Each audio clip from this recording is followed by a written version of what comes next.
Hey guys, welcome to Cheating the Test FR edition. Today, I wanted to talk about some of the things that we encounter when validating test performance. One of the questions we often get asked is, how come the data that we're seeing now doesn't match the performance that we saw earlier? Well, that can depend on how the testing was run and what was reported.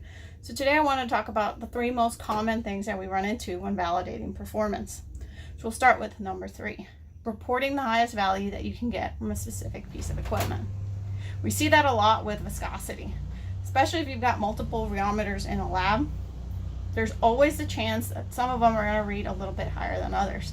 And if you're testing low viscosity fluids, a 1 centipoise or 2 centipoise difference can mean meeting a particular target viscosity or not. And so it's important that you make sure that these tests are run in triplicate and that you have a good idea of what the variance is in the reporting between instrumentation. Number 2, what sample are you testing? Are you getting a lab-made sample, which guarantees that it's probably going to have the best performance because it was made under the most controlled environment? Or are you getting a commercial sample? When making large batches of product, there's a bigger range as to the specification for a good material. So you may get the low end or you may get the high end. In other cases, we see that we get retained samples. These are the samples that were collected and tested to make sure the product passed specification. Problem lies in getting the lot number that had the highest performance. That may be representative of what you may see in the field, but if it's a top performance, what does the low end look like? So if you've got a product that's testing well, we recommend that you request a couple more lot numbers so that way you can get a good idea of what the variation is between product batches. And then number 1, I'm going to run my FR in the loop that gives me the highest percent friction reduction. There's a misconception that the percent friction reduction reported by this instrument means that the higher that number, the better the product is.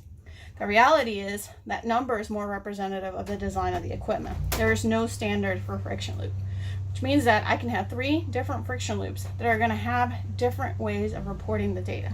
I could have a friction loop that max and best performance is 80%. I could have a friction loop that max is 60% and that's the best. So if I take an FR and I test it in 3 loops, I'm going to get 3 different friction reduction values. That doesn't mean the product's changed. It just means that for that equipment, this is the value.